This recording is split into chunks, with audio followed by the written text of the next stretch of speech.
that we take for granted today, the tall office building.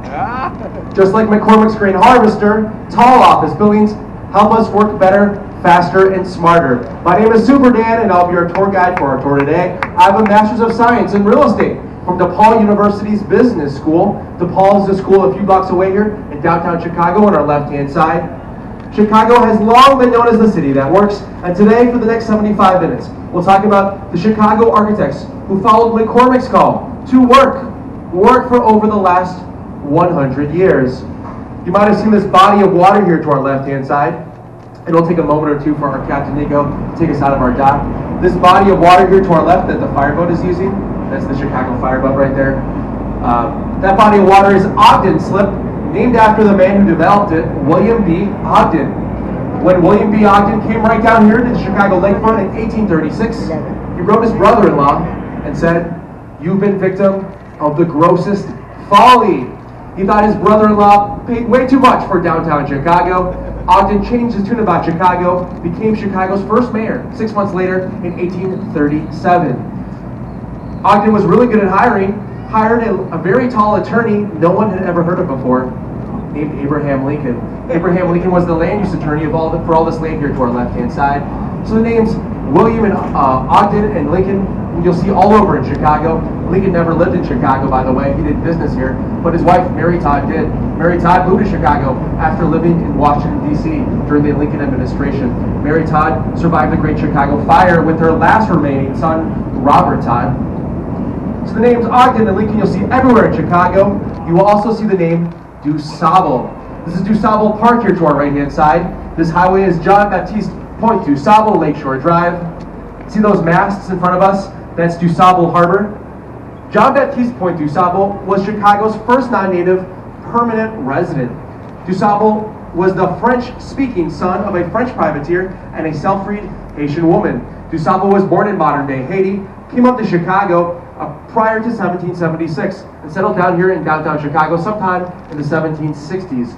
DuSable was imprisoned by the British during the American War of Independence. DuSable married the daughter of a prominent Potawatomi chief.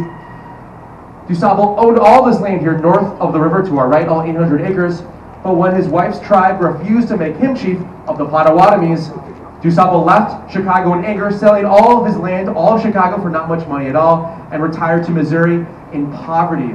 Missouri was then still part of the French Americas. DuSable came up to Chicago through New Orleans, which was the capital of the French Americas, and DuSable was born in Haiti, which was then a French colony at the time. So you'll see the name DuSable everywhere. There's a statue on Michigan Avenue overlooking the Apple Store in honor of DuSable. That's where DuSable's homestead was, the Apple Store on Michigan Avenue. They just found DuSable's body about 10 years ago in an old French cemetery in Missouri. See this beautiful, curvy blue building right in front of us? It kind of curves in and curves out. Pretty atypical, right? Most buildings go up in a straight line. This building curves. This is the St. Regis 2020. It curves in and curves out. The building also is clad in not one shade of blue, but clad in 6 different shades of blue that are intended to resemble the various shades of blue of the Chicago River and of Lake Michigan by the architect, Jeannie Gang. Jeannie Gang is Chicago's most famous living architect. You'll see a big rectangle at the bottom of that structure. That rectangle is the hotel, the St. Regis Hotel. There are 197 hotel rooms inside that small little boutique hotel. We'll have a great photo right here of downtown Chicago as we exit the Harbor Locks area. But that hotel is a small hotel. Someone just told me they had dinner on top of that hotel. See those tables and chairs on top of that big rectangle? That's the outdoor seating for the hotel restaurant. So that's a small little hotel at the bottom, but most of the building of the St. Regis is a large residential condo building. There are almost 400 residential condos above that small little hotel. The way this building works is that all the floors above the 71st come as a whole floor and unfinished. So above floor 71, you buy a big concrete box that's the size of a floor, and then you have the opportunity of designing and building your own personalized condo. Their sales gimmick is that you get to buy a sky deck. Just like Sears Tower or the John Hancock has a sky deck, you got your own personal sky deck right here by buying an entire floor. Those rooftops are tenant accessible of the 4 structures. 1, 2, 3, 4. There's a small little building and then 3 tall buildings. Everything's a little wacky with the St. Regis. Very bad timing. Opened up in 2020, the COVID year. Very bad time to open up a very high-end hotel and condo building in downtown Chicago. So even though the building was built 3 years ago in 2020, that hotel just opened up its doors recently, 10 weeks ago, to let its first customers inside. It was mothballed these last 3 years. There was never enough demand to open up the building. And the condo units are still available. 1 bedrooms go for $1 million. $1 million even, by the way. And the top 2 floors of the middle building recently sold for $20.2 million. As the top 2 floors, $20.2 million, 12,000 square feet altogether, interior square feet for the 2 floors, plus some exterior feet. They have 2 balconies each on floor. See this triangle structure here to our left? Harry Weiss's Suisse Hotel is a triangle-shaped hotel, and Harry Weiss is a triangle-loving architect that was active in Chicago in the 1980s when this building was built. The practical benefit of this triangle was that you get 2 sides of the building that have river-facing views. This is a hotel, so that triangle shape helps this building double the number of the river-facing hotel rooms. People pay a few extra bucks for a river-facing hotel room.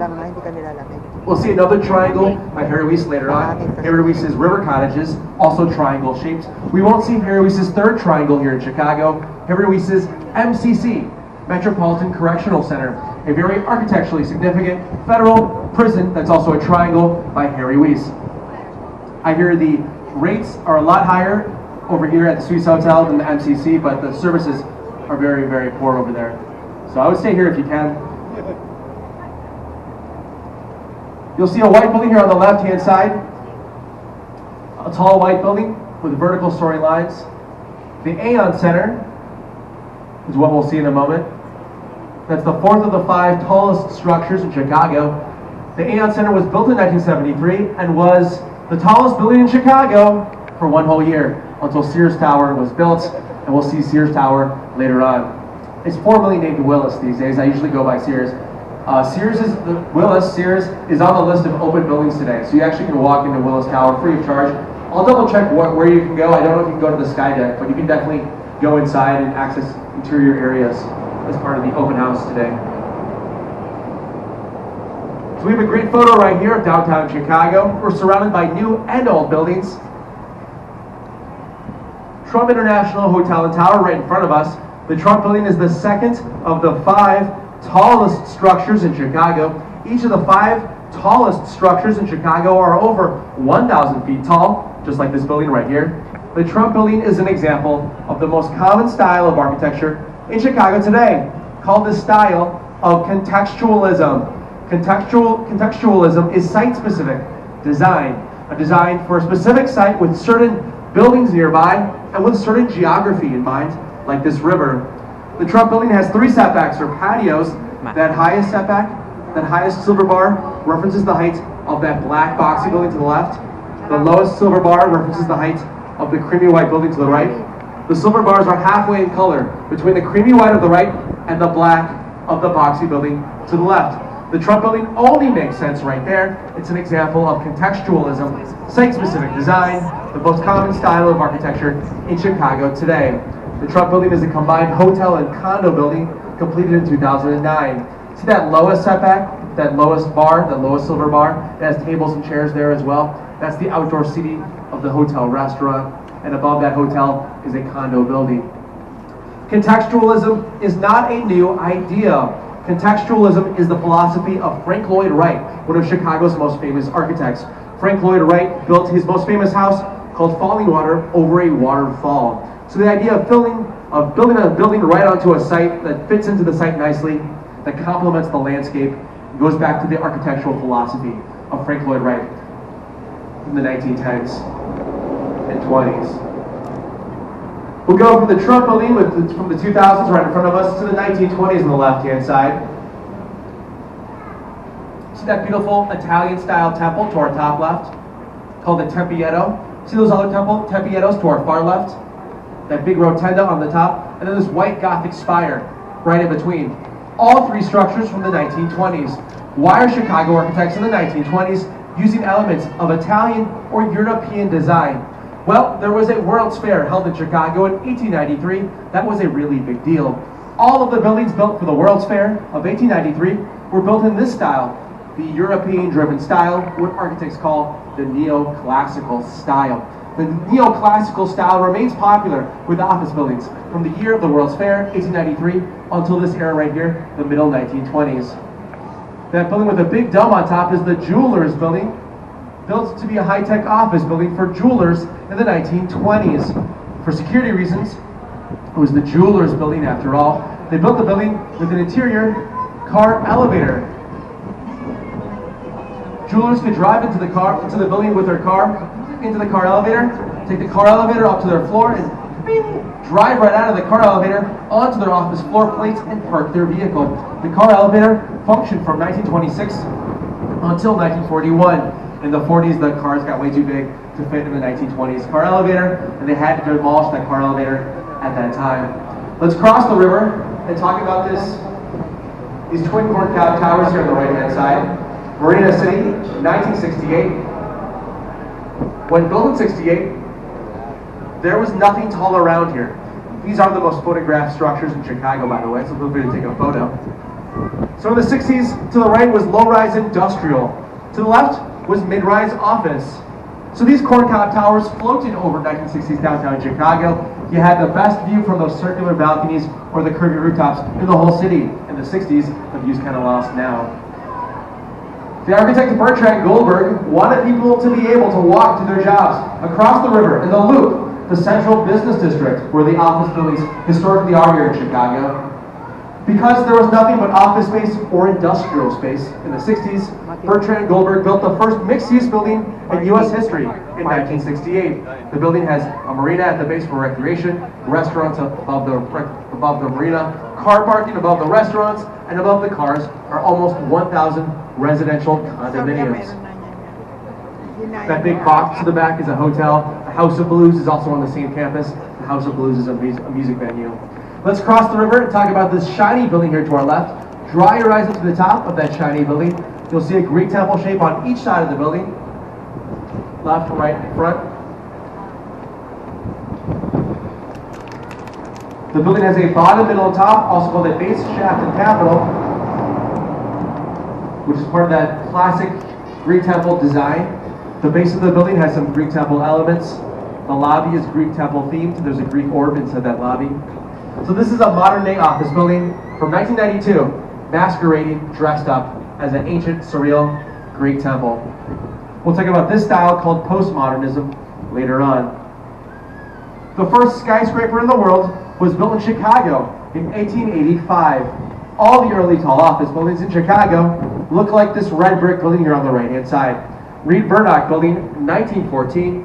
The building is an example of the first Chicago School of Architecture. The first Chicago school is a very simple style of architecture. The mantra of the first Chicago school is that form follows function. A building's design should reflect its use in their view. No one believes that anymore. This was a tea and coffee warehouse when it opened up in 1914.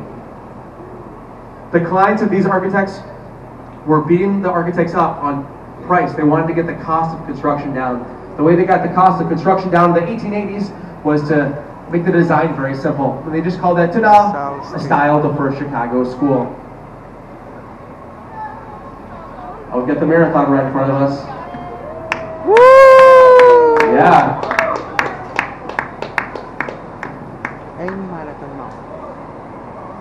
I should have offered to be a running tour guide today so I could give them a breakdown of what they're seeing, but I can only go like 4 blocks, to be totally honest. But it'd be a great 4 blocks. See this red brick building here on the right-hand side? Another first Chicago school building from 1914. The Chicago school has, that's a great photo right there. Train with the marathon. That bridge is new, by the way, built 10 years ago. It's an exact replica of the 100-year-old bridge that are replaced.